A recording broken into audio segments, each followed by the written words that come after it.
coming. I see a lot of familiar faces, so I haven't scared you away yet, right? Okay, well that's not good. All right, and ubiquitous tissue, and my clock, so I don't keep you here past lunch, and show and tell. Okay.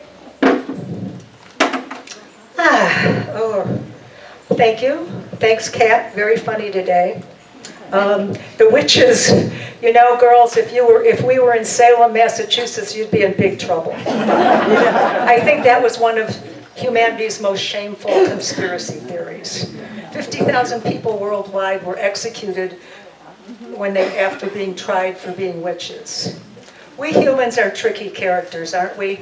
We are capable of so much good and so much evil. So we have to, like Gandhi said, be the change we want to see. Halloween, thank you for getting us warmed up for that, started as a Celtic ritual. And it revolved, as many rituals do, around the change of the seasons. Because in the old days, the seasons were really critical. There was the planting time and the harvesting time. And very often, the harvest time was a party time because they'd done all this work and they were getting ready for winter. And the October 31st is halfway between the autumnal equinox and the winter solstice.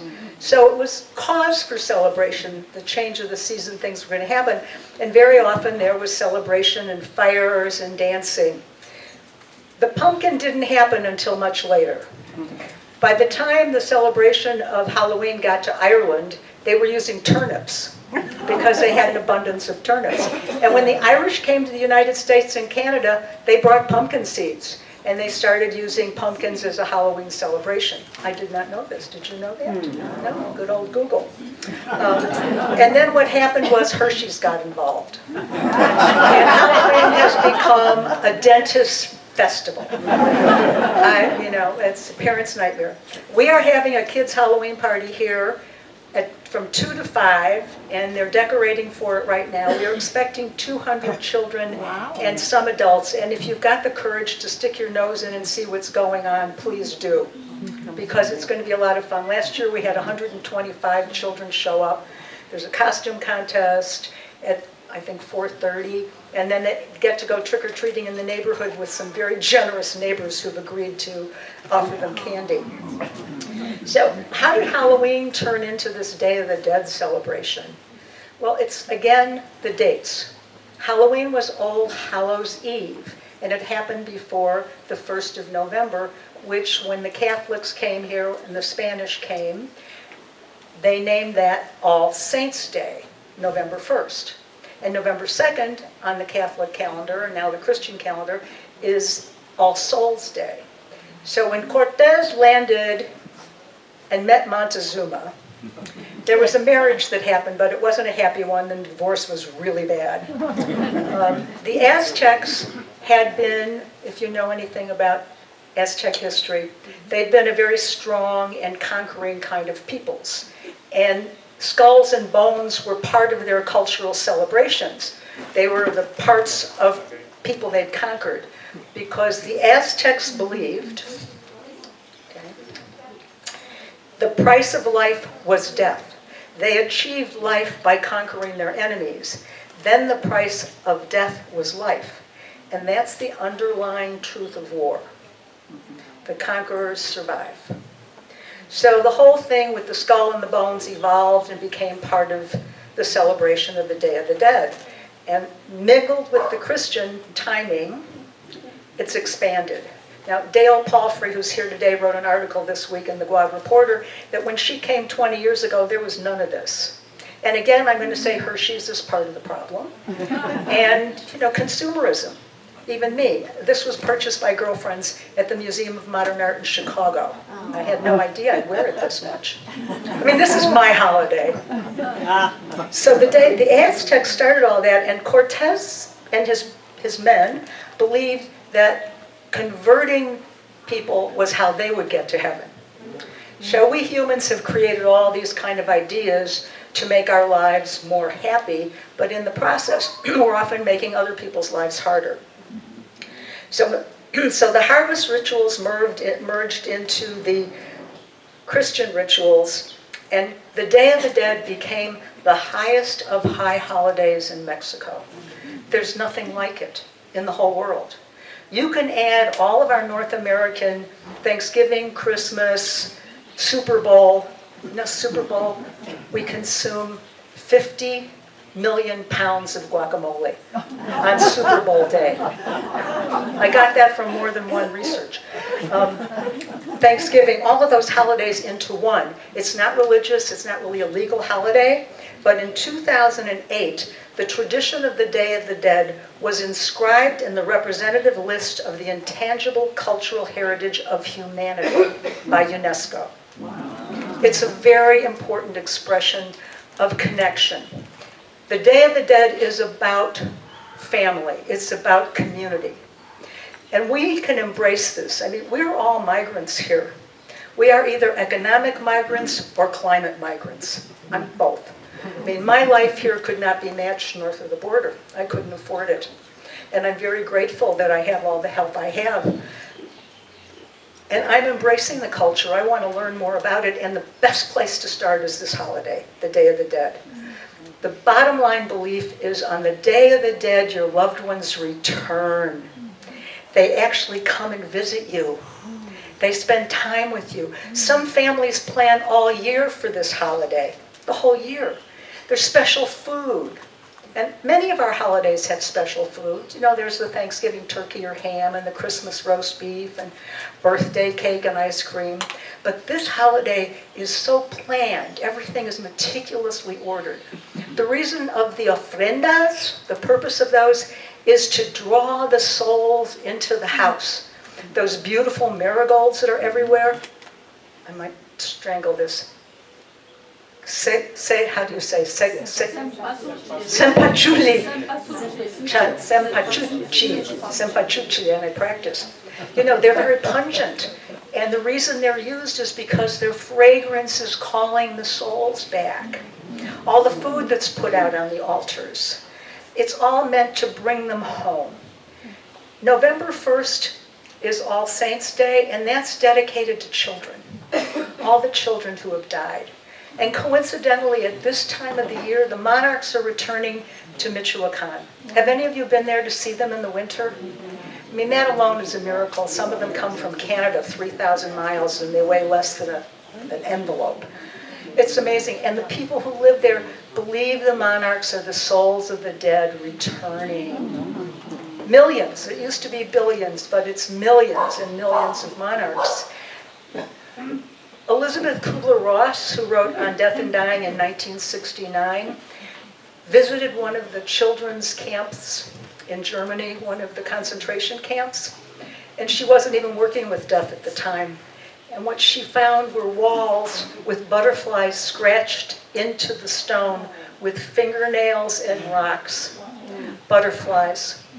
That whole sense of the transformation that we experience, and it's such a beautiful marker of it, the butterfly, from the egg to the caterpillar to the chrysalis to the butterfly. So death in Mexico, there's a big awareness of it. Actually, it's ubiquitous here. It's everywhere. And the Day of the Dead is one time to get it. No, it's a can't miss holiday. Are any of you putting up altars? Yeah, well, pay attention. You're going to get visitors. You know, it's culturally, it's also a folk art motivator. I mean, all through the year we see skulls and masks and doors painted and murals painted and Katrinas everywhere. And actually, the Katrina was invented in 1910. So all the outfits came much later. The Katrina was invented by a lithographer and artist named Posada, who created it kind of to criticize the Spanish elite. Not kind of, it was to criticize them. The most famous is his woman's head with a big hat with flowers, and it just took off. And the name came from Catrin, which is masculine for a dandy. So he said, well, she's a dandy, and he's a dandy, and we now have Katrinas. Last year I went to Ixhualacan de los Membrillos. I'm practicing, getting better. Ixhualacan, and they have a Katrina contest. First they had children, and there must have been 50 or more kids, all dressed up as Katrinas. Prizes, big prizes. And then they had an adult contest. I don't know if they're doing it this year, but they are breathtaking. I have never seen. One woman had a dress with layers on it and a picture of an ultrasound of her uterus with a baby in it. And there were babies all over her dress on different layers. She had lost that child. And she was celebrating its existence. And we Anglos don't do that. We like to hide from death. We don't want to celebrate it at all. The whole thing about the skulls with names on them, those are actually love letters people give to each other. Put the name on it, it means, I will love you forever. It's a very special attribute of this fiesta, the families. I actually had lunch with my parents yesterday. I bought a roast chicken, and the first thing I ate were the wings, which is what my mom ate first. And the second thing I ate was the back, which my dad ate first. And as I was doing it, I realized, oh my God, it's not even the Day of the Dead and they're here. This is how we keep people alive forever. By remembering, by exhibiting actions that help keep them alive and in our lives and in presence. Okay. You used my Octavio Paz quote. It's a beautiful quote. I'm going to say it again because it is beautiful. To the inhabitants of New York, Paris, or London, death is a word that is never uttered because it burns the lips. The Mexican, on the other hand, frequents it, mocks it, caresses it, and sleeps with it, entertains it, and it is one of his favorite playthings and his most enduring love. Death is part of life, and we need to be talking about it more. This is why Mexicans have such a Viva de la Vida. You know, almost 50% of Mexicans live in poverty. It's an unfriendly country.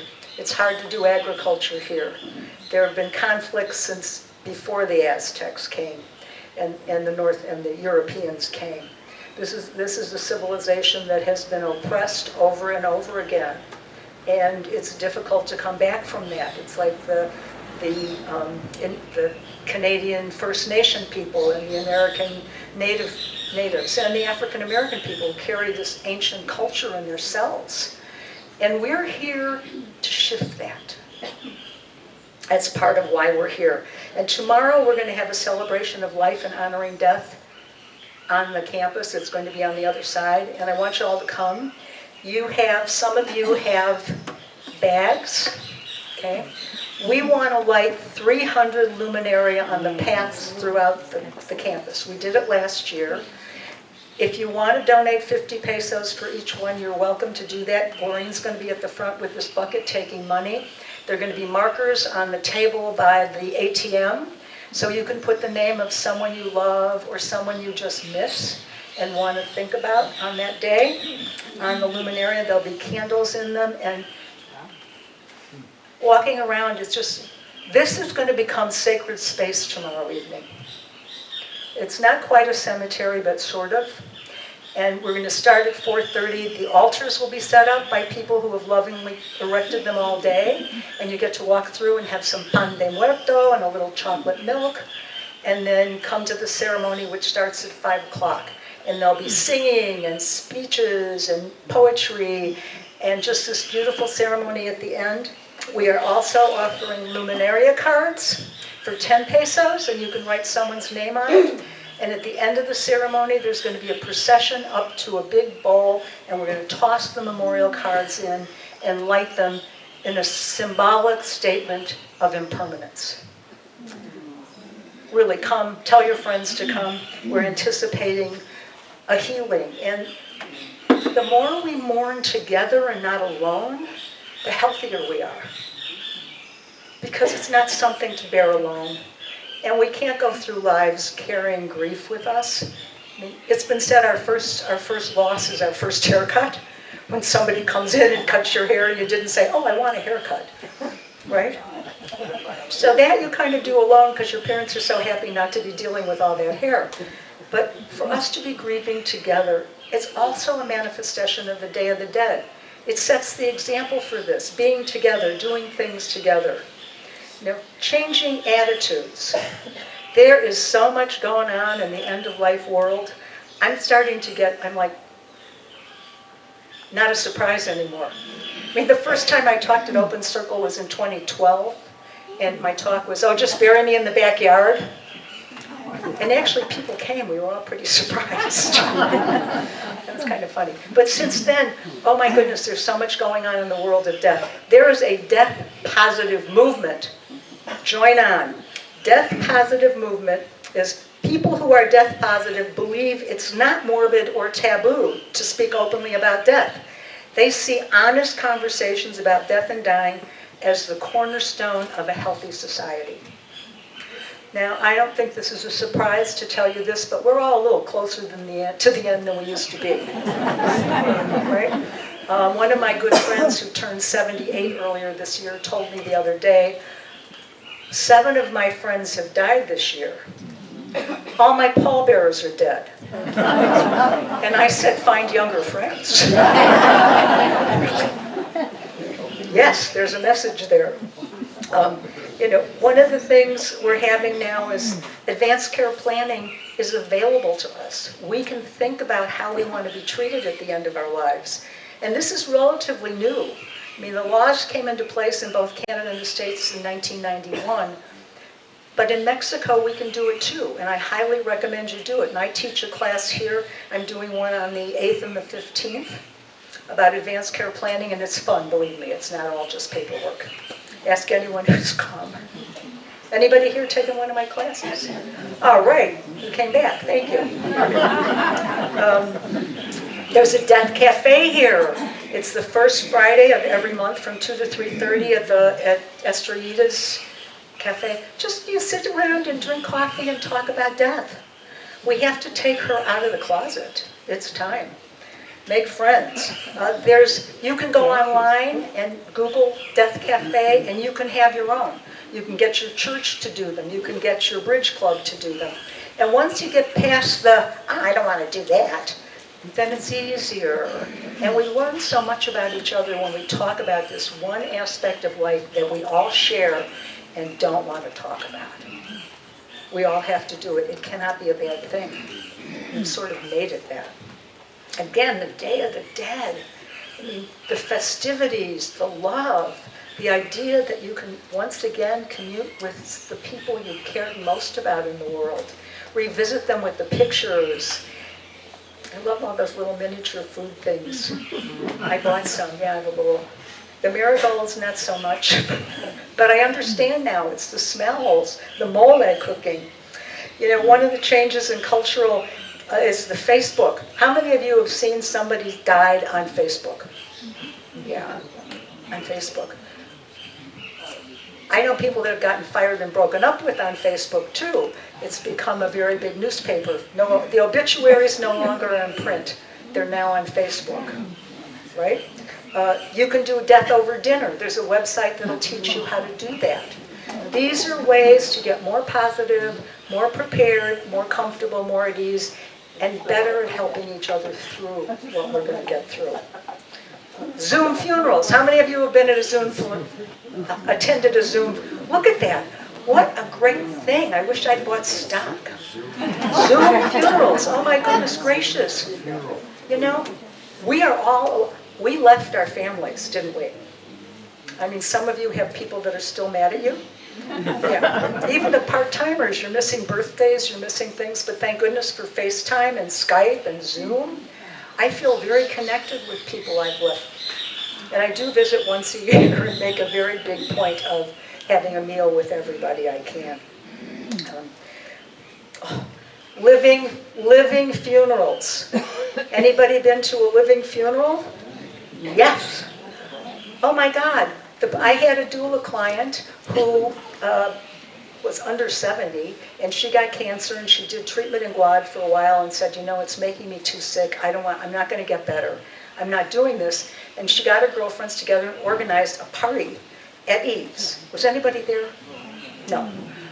And her girlfriends, everybody was dressed up. They made big paper flowers and put them all around in the pots around the pool. And she had a little throne room under the tent, and she was all dressed up, Mexican. And there were 2 chairs on either side of her so people could sit and visit. She was feeling really well that day. And there was a table in front of her with little trinkets on it, little things. And then there was a dead tree with plastic bags with jewelry in it. And she told everyone to take something. Take something. She gave us many gifts that day. Not just what we all took home, but the memory of that experience. And I went up to her and said, how do you feel about this? And she said, I'm excited. I'm going home. That's where I want to be. I want to feel that I'm going home. Nothing wrong with it.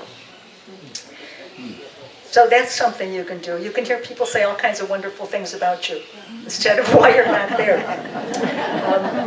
Something else that's happening, death doulas. It's a new profession that's expanding. You may have read articles about it. I don't know if anybody's really full-time making money at it, but it's an expanding profession like birth doulas. It's the same thing.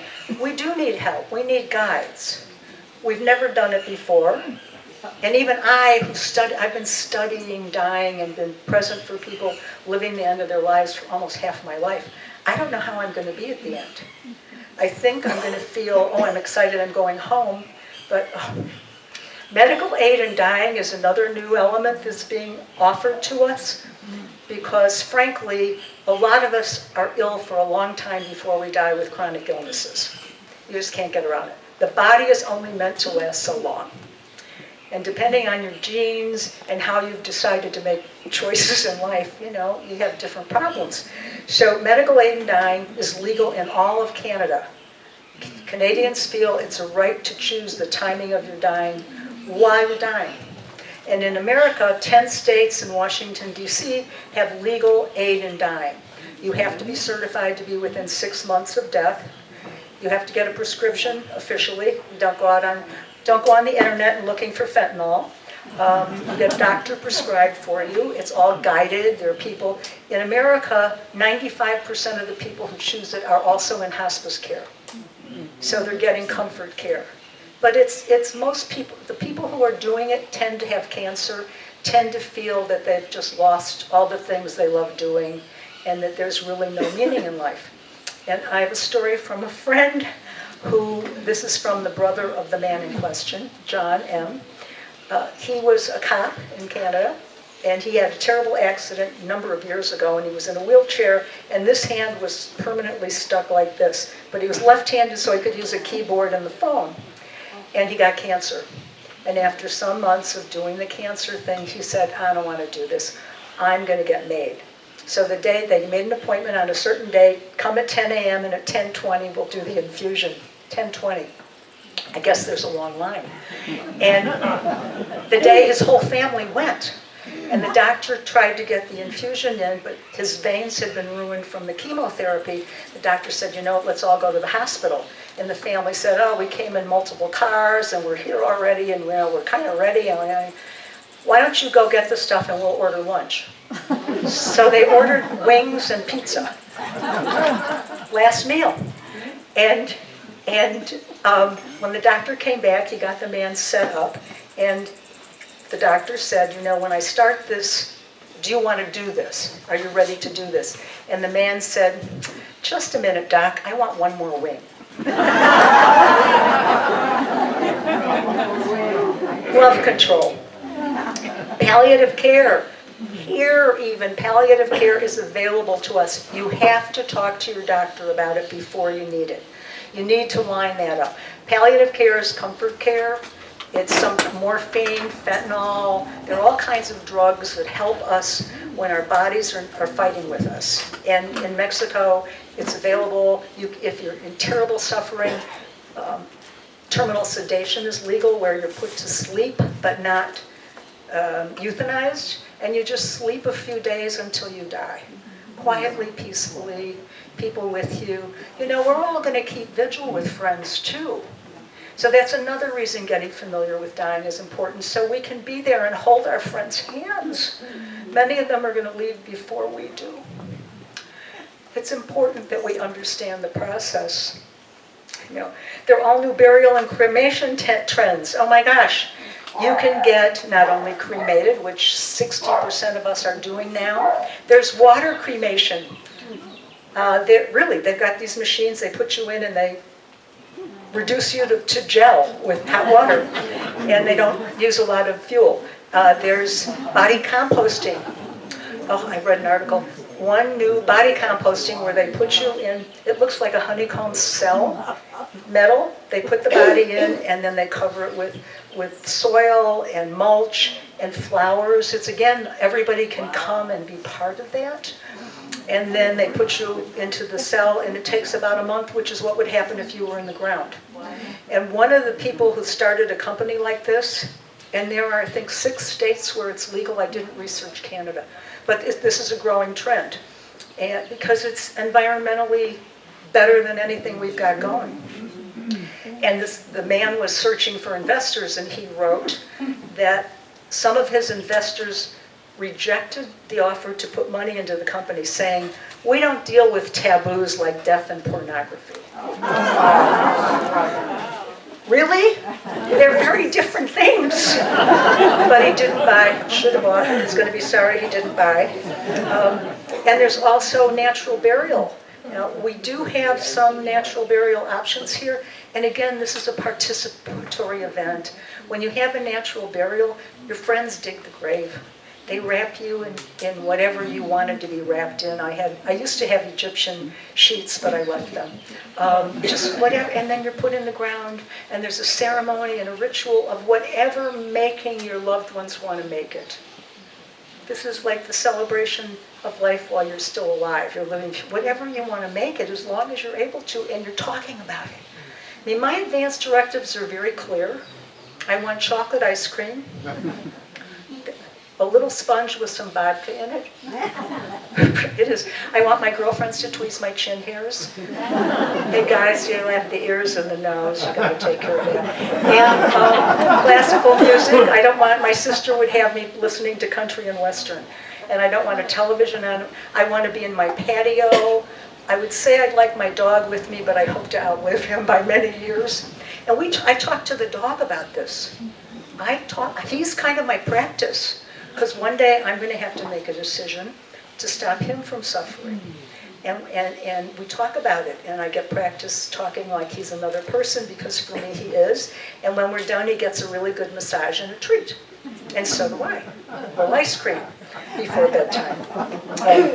Some people are leaving for the holidays, recognizing the person who's left with an empty seat at the table.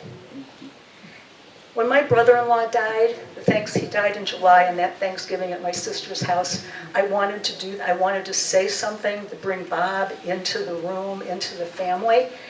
And her daughter came up to me and said, don't talk about it, don't talk about it, she'll cry.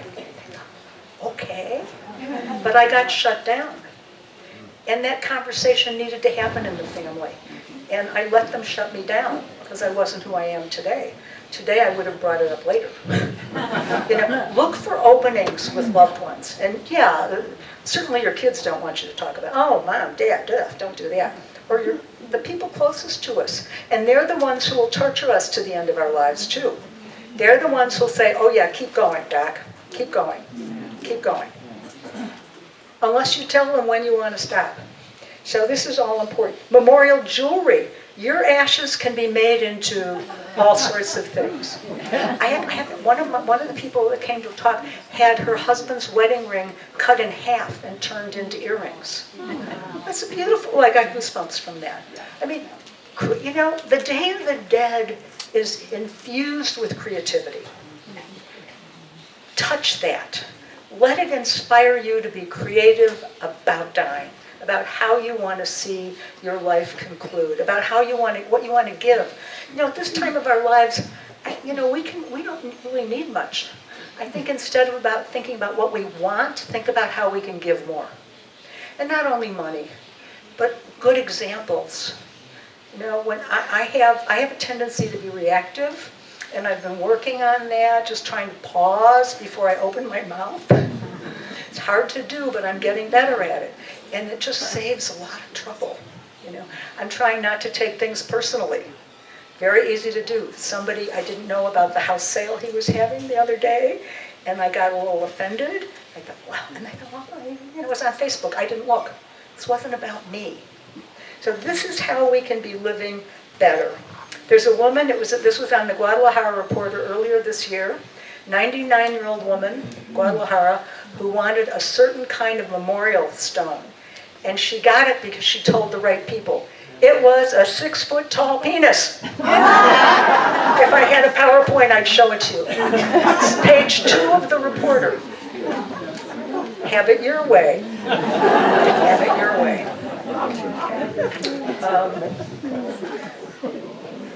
I can't talk about dying. I've been talking about natural dying. The lucky ones of us who get to be old. And I'm old. I'm 74. That's almost 3/4 of a century I've lived. In the 1920, 100 years ago, I'd probably not be here. Well, most of us wouldn't have been here. The average life expectancy was 40, 50. So we have 50% more life. And let's not squander it. I like to say the time from today until the end is our ooh la la time. You get to pick how good it is or not how good it is by the decisions we make. I cannot talk about dying without recognizing the terrible violence going on in the world today. And sometimes I get overwhelmed by my helplessness. And I can't allow that to happen or I wouldn't be able to talk to you. And it's really important to spend a little time every day after you read the news because we need to be aware of what's happening. After you read the news, sit, and there's this beautiful Buddhist meditation called Tonglen. I learned to do it at the bedside of people who were suffering. You sit with your feet on the floor and your hands on your legs, take a deep breath, ground yourself, and you breathe in the suffering. Let's try it. Okay? Just sit quietly. Okay? I'll do it 3 times. There are 32 countries in the world now where military action is in place, where people are afraid for their lives every day. Mexico is on that list for cartel activity. Everyone deserves what we have. So let's take in the suffering. Breathe in the suffering, and you're going to breathe out peace. Breathe in the suffering slowly. And breathe out peace. Again, breathe in suffering. Breathe out peace. One more. Breathe in suffering. Breathe out peace.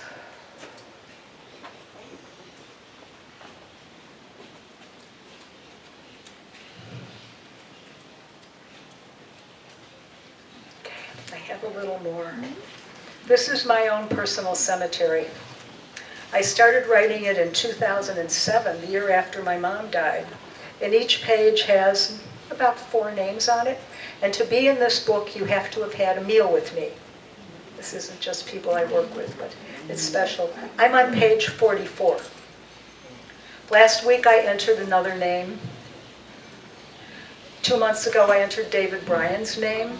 And there's going to be a memorial service for him on the 12th here, just an open service. David Bryan, who was so important here, very active with Open Circle and both presenting and organizing. And next week I will have another name in here. So I can't go to my cemetery, but I keep one with me. And it's been really good for me, just to touch. It's like I can reach out and touch the people I love who've gone before me and remind myself how lucky I am. So to conclude, a quote from Ram Dass, and then I've got something else to say. Death does not have to be treated as an enemy for you to delight in life. Death's not an error. It's not a failure. It is taking off a tight shoe. Done with this body. Okay. We are all born with death holding our hand. What would we be like? What would our lives be like? What would the world be like if we stopped trying to hide from her? If we stopped trying to pull away from her? If we stopped trying to argue with her and instead learned to dance with her like the Mexicans do? Thank you.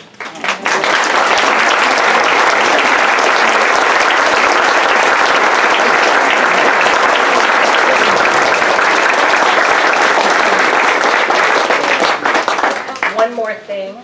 The LCS office will give you this booklet free, post-life planning and emergency planning. I suggest you go get it and read it. It's very important, really useful information. And what are we doing with the bags Oh, again? the bags, they're going to be markers on the table by the ATM, and you can put the name of a loved one on there. If you have, we started late on this project, and we have 300 bags. We want them all on the surface. If you have money, Glorine's going to be up there. You can throw it in the bucket. So, and go fill them out on your way out.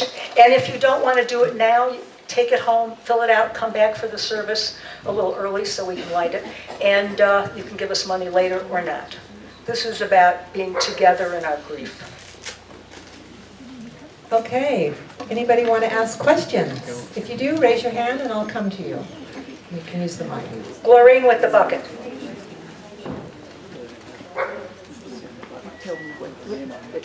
Oh, be careful if you leave don't leave by the back gate, because we want you to do your luminarias. She wants And to it's know set what up for Halloween. she Yes. wants to know what time the service is. It's 4:30. You can come and have pan de muertos and chocolate milk and walk around the altars. And it starts at 5 by the stage. And it'll be over at 6, so you won't be out in the dark. Tomorrow. Monday. Tomorrow. Small detail. Okay. I've heard so many of your talks, and I always cry.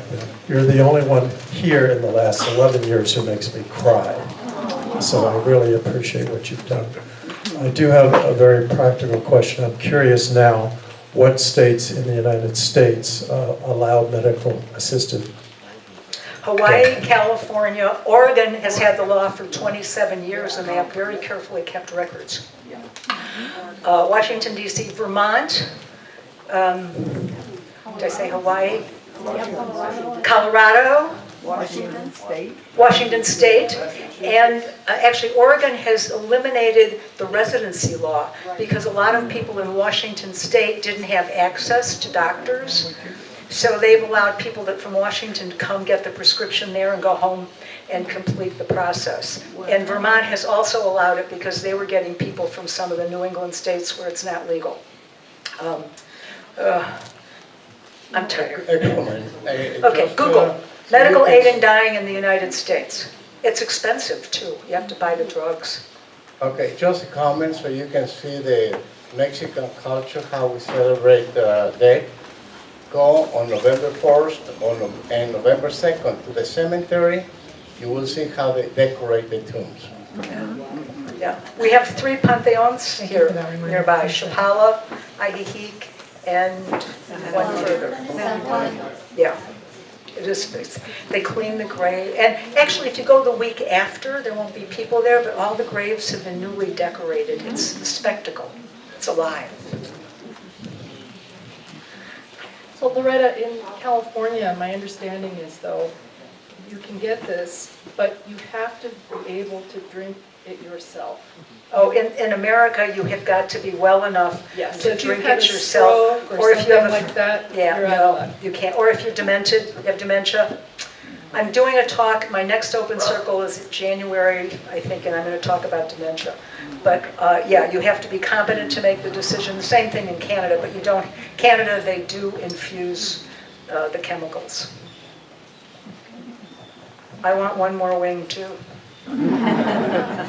Surrounded by loved ones. First of all, thank you very much for all the research you've done and the generosity of spirit with which you're sharing all of your knowledge with us. I'm very grateful. My first experience with the Day of the Dead was in 1984 when my family came here. I'm a language teacher and I came here to learn Spanish. And my children and the husband came with me. we were at the San Juan Cosala baths, and friends mentioned to us that it's the Day of the Dead, and actually it was the day after, as I recall, and you should go to the cemetery.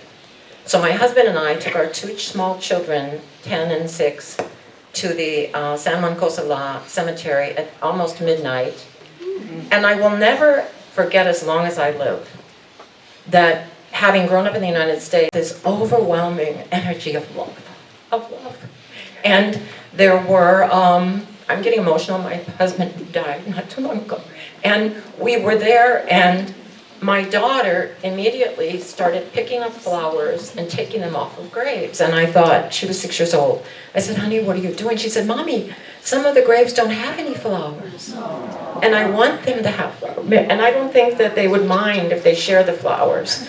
And my son, I saw the impact it had on him, and just the tremendous sensational emotion and sensation looking at the altars, the ofrendas, the offerings of gratitude for having God having shared, the divine creator of life itself having shared the life of this loved one with the family. Thank and you. understanding what it meant. Thank you. Thank you. That's true. And I visit cemeteries wherever I go. Well, what can I say? But again, it's just in my, it's like, oh, this person lived 40 years, this one lived 80 years, this one, they all died before I did. It's an important, it's just, and they're beautiful, different places. A lot in the States now, a lot of them, the stones are flat and you go past and you don't know what's going, it's like a pasture. But the old ones have beautiful monuments and it's about love. I've been asked, how do we contact you personally? Google Loretta Downs and my website will come up and you can contact me through that. I'm happy to answer questions. I love email. I'm almost a little bit hooked on email. Yeah, Loretta Downs or loretta.downs@gmail. But you ought to look at my website. Hi, yesterday, we're talking about your talk, yeah. And you mentioned about, I don't know if you noticed that sometimes when you are driving, you can see little crosses on the road. And for me as a Mexican, that's normal. I don't know if another country does that. But when a person died by an accident or something on the street, the family puts a cross. It's a gospel. Because yesterday I went to Guadalajara and I was driving and it was in the morning, so I was paying attention and counting. So just from Walmart to the entrance of Guadalajara, there were 59 crosses. So it's a way also Mexicans honor that for people who died by accident. We were talking about dying by or by sickness, but by accident or when somebody's killed, yeah, we honor that. You do that so much better than I would. 59. You can't. This is to draw our attention to mortality. Anybody else? Just a small detail.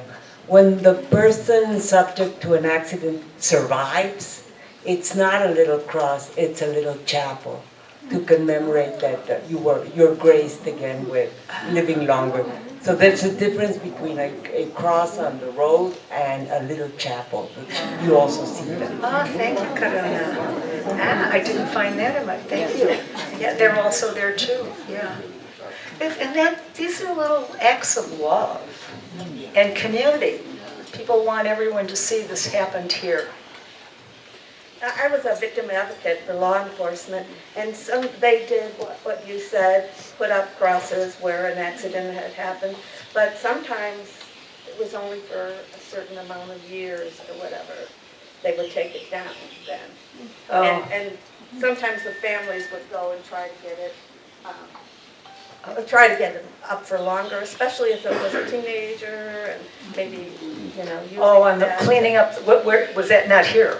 No, this is in the States. Yeah. Oh, yeah, roadside debris. No, they just don't, And yeah. just, but sometimes the state would put it up, but just for a short time. The state? or the Family. municipality. Oh, okay. We could do more of that. We could be better at that. We definitely could be. We could, birthdays. We could treat that as a Day of the Dead celebration when somebody's had a birthday and they're not there to celebrate it with you. And again, the empty seat at the table can be just beautiful. Not, as Ram Dass said, morbid or sad. This is life. Thank you. I love this, and I really appreciate your lecture, and your jokes were really great. They're funny. I would like to see something done on. This is fantastic, but I'd like to see something done on the walking dead, living unconscious, spiritually bankrupt, because they have a lot of them between them that walk the earth, that aren't conscious, that are somewhat dead. As we waken, I would like to see talks and people have tools on how we as a society can role model healthy behavior, because we have a lot. I think there's actually a lot of that going on, and I see a lot of it here. Many of us are involved in charities, not only have started them, creating, the pet shelters, who, by the way, are in desperate need. Right? There's a lot of need. You just got to figure out where you can make a little bit of a difference or a big difference. And we all had courage to come here. Even though it's a cool thing to do, and we're all real happy, it took courage to leave stuff and people behind and to live a dream. And besides, don't forget to sign the wall on your way out. Before I die, I want a dream. One of the Jewish traditions that I happen to love is sitting Shiva. Oh, yeah. And I'm a Protestant, so we don't do that. But I remember a rabbi friend of mine in Denver's daughter died of an accident. And they sat Shiva, and he told me afterwards, he said, I learned so much about my daughter and how much her students loved her, which I never knew, because her friends kept coming in. But, for those of us who do not celebrate Shiva, I would also like to recommend, please don't not talk about the person who is dead. Oh, yeah. Because I know so many people in my own profession, oh gosh, I can't talk to Susie about Fred because she might start crying. Well, she might start crying, but there's no way to remember better than to be able to discuss how you loved the departed ones. Yes. And that's what I think is really important. Crying is like peeing. If you don't do it when you need to, it backs up and causes a lot of trouble. And when somebody trust me, when somebody starts crying, don't run with the tissue. Let them. Oh my God, I just came back from an airport, and when I land, I'm waiting for luggage, and there's two women hugging, and one of them is sobbing and shaking. They were about as far as that tree from me, and I just stood there and watched, shaking, wailing. And in a minute, she stopped. And they separated, and the other woman touched her cheek, and then they started laughing. Just, you need to get it out. It's okay. We are a grief-averse society. As afraid as we are of death, we are also very uncomfortable with grief. Thank you very much. I'm going to say that quote again. Can you say that again? Maybe we didn't hear it. What is it like? I think crying is like peeing. If you don't do it when you need to, it backs up and causes all sorts of big problems. On that note, we thank her very much for today.